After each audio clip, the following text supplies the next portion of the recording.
Ya, literature review merupakan satu perkara yang paling asas sekali. Tapi buat literature review, dia sebenarnya amat mudah sekiranya memang tak ada orang buat kajian itu. Sekiranya hanya ada satu orang sahaja yang buat tentang budu lah kita kata. Ha? Jadi dia akan memudahkan literature review kita kerana memang tak ada orang buat tentang literature review, buat tentang budu.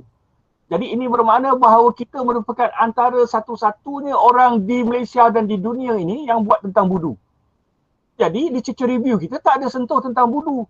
Tetapi kita boleh sentuh secara umum tentang makanan dan pemakanan. Dan juga datang daripada bidang-bidang yang lain. Bukan semestinya bidang sejarah sahaja. Tetapi kita kena tahu tulisan-tulisan yang ada berkaitan dengan bidang itu. Memang tumpuan utama adalah dalam bidang sejarah itu kerana bidang itulah yang menjadi asas kepada literature review itu. Tetapi oleh kerana bidang kajian itu tidak dilakukan oleh orang lain, maka kajian yang berkaitan dengan budu misalnya sebagai satu contoh ataupun berkaitan dengan tapai misalnya sebagai satu contoh tidak dilakukan oleh ahli sejarah yang lain. Jadi ini memudahkan kerja kita sebenarnya.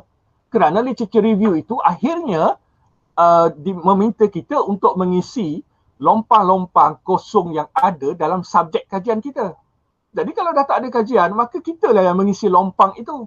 Secara jelas kita boleh menyatakan bahawa memang tak ada orang lakukan kajian tentang tapai. Jadi kajian yang awak lakukan merupakan kajian yang pertama sekali di dunia tentang tapai, dalam sejarah tapai. So, dalam keadaan ini, awak merupakan pioneer dalam kajian yang awak lakukan. Jadi ini telah memberi sumbangan. See?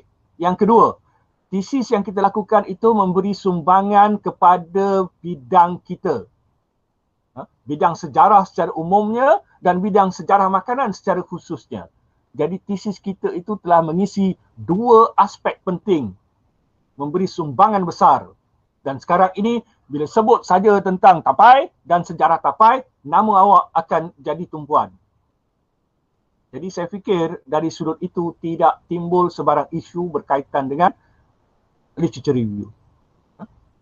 Ada kaedah-kaedah yang boleh digunakan untuk menentukan tentang literature review itu.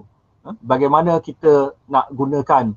Sebagai satu contoh, misalnya kita gunakan tema yang besar dahulu, tema yang kecil dan menjurus kepada aspek kajian kita, kita gunakan yang di bahagian akhir sebagai satu contoh. Dan keadaan ini membantu kita untuk memahami tentang subjek kajian kita itu secara lebih mendalam.